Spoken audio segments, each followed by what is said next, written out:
નમસ્કાર. આપ જોઈ રહ્યા છો ન્યૂઝ ગુજરાતનું ડિજિટલ પ્લેટફોર્મ. હું છું આપની સાથે ઋષા પંડ્યા. આપણે સૌ કોઈ તારક મહેતા કે ઉલ્ટા ચશ્મા જોયો હશે ને એમાં આપણે બધાના જ અલગ જ પોતપોતાના મનપસંદી એવા પાત્રો છે અને સૌથી વધારે ચર્ચામાં રહેતા હોય પાત્રો તે છે એક બબીતાજી અને જેઠાલાલ. તે બંનેનું પાત્ર ખૂબ જ રમૂજી અને ખૂબ જ ચર્ચામાં રહેતા પાત્ર છે.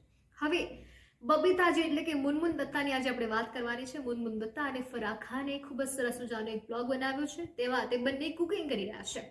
એક શૂટ કર્યું છે નાનું એવું સરસ મજાનું. તે કુકિંગ જે બ્લોગ છે તેમાં બંને એકબીજાની સાથે ખૂબ જ ખુલીને વાત કરે છે. અને ત્યારે મુનમુન દત્તાએ પોતાના એક ક્રશની વાત કરી છે. મુનમુન દત્તાએ કહ્યું છે કેટલાય વર્ષો પહેલા મને યાદ છે, તેમનું તેવું કહેવું છે કે મને યાદ છે કે તમે મને એક એડમાં લીધી હતી ને તેમાં મારા ક્રશ હતા. ને ફરાહ ખાનને યાદ આવે છે કે હા, એ લગભગ 15-20 વર્ષ પહેલાની જે વાત છે તેમાં મુનમુન દત્તાએ ફરાહે તેમને એડમાં લીધા હતા અને તેમાં તેમની સાથે શાહરૂખ ખાન હતા. અને ત્યારે મુનમુન કહે છે કે હા, તે મારા ખૂબ જ ક્રશ છે, ખૂબ જ મોટા ક્રશ, એટલે મને નાનપણથી તેમના પર ક્રશ છે.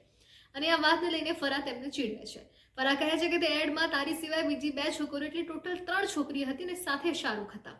અને મુનમુન કહે છે કે એ વાતને લઈને હું ખૂબ જ ભાગ્યશાળી પોતાને માનું છું, કારણ કે હું નાનપણથી જ મને તેમના પર ક્રશ અને હું તેમને ખૂબ જ પસંદ કરું છું. બધે જ ખુલીને તે બંને વચ્ચે વાતો થાય છે. અને ત્યારે મુનમુન કહે છે કે શાહરૂખ ખરેખર ખૂબ જ સરસ માણસ છે અને અમે બધા જ તેમને ખૂબ જ પ્રેમ કરીએ છીએ.